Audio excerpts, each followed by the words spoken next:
ఇల్లందకుంట మండల కేంద్రంలో కాంగ్రెస్ పార్టీ ఆధ్వర్యంలో డాక్టర్ బాబాసాహెబ్ అంబేద్కర్ గారి 135వ జయంతి వేడుకలను ఆయన చిత్రపటానికి పూలమాల వేసి ఘనంగా నిర్వహించడం జరిగింది.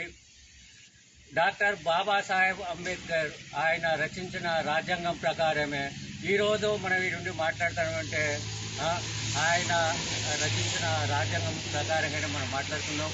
ఉద్యోగం రావాలన్నా, మన రాజకీయంగా రావాలన్నా, ఏది కావాలన్నా కూడా ఆయన ముందు చూపుతో దూరదృష్టితో ఆయన ఆలోచించి ఆయన రాజ్యాంగ ఫలాలను ఈరోజు మనం పొందుతున్నాం.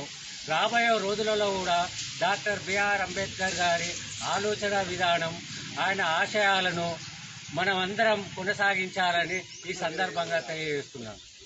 భారత రాజ్యాంగ నిర్మాత డాక్టర్ బిఆర్ అంబేద్కర్ గారి జయంతిని పురస్కరించుకొని ఈరోజు ఇల్లందకుంట మండల కేంద్రంలో ఘనంగా నివాళులర్పించడం జరిగింది. మరి ఆ మహనీయుని ఆలోచనలు, ఒక విప్లవాత్మకమైనటువంటి నాయకత్వం, మరి సమాజ స్థాపన కోసం నిత్యం పోరాటం చేసినటువంటి మహాయోధుడు, ఆ మహాశయుని అంబేద్కర్ గారి మరి వారి స్మరణలో ఈరోజు కాంగ్రెస్ పార్టీ ఆధ్వర్యంలో ఘనంగా నివాళులు అర్పించడం జరిగింది. మరి చదువు అనే ఒక గొప్ప ఆయుధంతో ప్రపంచ జ్ఞానాన్ని పొంది మరి ప్రపంచ యూనివర్సిటీలో గొప్పగా చదువుకొని గొప్పగా మరి ఆ జ్ఞానాన్ని పొంది ప్రపంచానికే ఆ జ్ఞాన స్ఫూర్తిని తగిలించినటువంటి గొప్ప నాయకుడు డాక్టర్ బిఆర్ అంబేద్కర్ గారిని సందర్భంగా తెలియజేస్తా ఉన్నాం. మరి అతను ఎక్కడ స్వార్థానికి పోలేదు, ఆ జ్ఞానాన్ని అంతా కూడా ఈ దేశం కోసం అంకితం చేయడం జరిగింది. మరి అతని ప్రేరణ మరి ఈ దేశ వాసుల కోసం, మరి గొప్పగా ఈ దేశంలో పుట్టినటువంటి ప్రతి మనిషి కోసం ఆలోచించినటువంటి మరి గొప్ప నాయకుడు డాక్టర్ బిఆర్ అంబేద్కర్ గారని సందర్భంగా తెలియజేస్తా ఉన్నాం. డాక్టర్ బిఆర్ అంబేద్కర్ గారు 3 సూత్రాలతో మరి మన భవిష్యత్తుకు గొప్పగా మార్గాలు వేసుకోవచ్చు అని చెప్పడం జరిగింది. చదువు, పోరాడు, సమీకరించనే గొప్ప సూత్రాలతో మరి మన జీవితాన్ని మరి మంచి మార్గంలో తీసుకుపోవచ్చని ఒక గొప్ప సూత్రాలను అందించినటువంటి మహనీయుడు మరి అంబేద్కర్ గారి సందర్భంగా తెలియజేస్తూ, మరి అంబేద్కర్ గారు ఈ దేశ పరిపాలన విభాగం ఎట్లా నడవాలో చెప్పినటువంటి గొప్ప నాయకుడు అంబేద్కర్ గారు. మరి పార్లమెంటరీ వ్యవస్థ ఎట్లుండాలో చెప్పిందే అంబేద్కర్ గారు. మరి ఈ దేశం ఎట్లా నడవాలో చెప్పింది అంబేద్కర్ గారు. మరి అటువంటి రాజ్యాంగ ఫలాలను ప్రతి వ్యక్తికి అందించినటువంటి మరి డాక్టర్ బిఆర్ అంబేద్కర్ గారి జయంతి సందర్భంగా మరి మరొకసారి నివాళులు అర్పిస్తూ జై భీమ్, జై భీమ్, జై భీమ్. మండల కాంగ్రెస్ పార్టీ అధ్యక్షులు మిత్రులు పెద్ది కుమార్ గారి ఆధ్వర్యంలో ఈరోజు డాక్టర్ బిఆర్ అంబేద్కర్ పుట్టినరోజు సందర్భంగా కాంగ్రెస్ పార్టీ నాయకుల ఆధ్వర్యంలో ఘనంగా జరపడం జరిగింది. డాక్టర్ బిఆర్ అంబేద్కర్ గారు ముందు చూపుతోని భారతదేశాన్ని డెమోక్రటిక్ దేశంలో ఏ విధంగా బడుగు బలైన వర్గాలకు ఈ ఫలాలు అందాలన్నది ఆయన మేధాశక్తితో రచన చేయడం జరిగింది.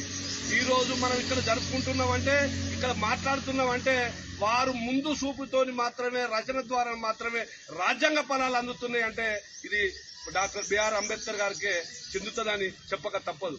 అదేవిధంగా భారతదేశంలో ప్రజాస్వామ్యం ఉన్నది అంటే డాక్టర్ బిఆర్ అంబేద్కర్ గారు.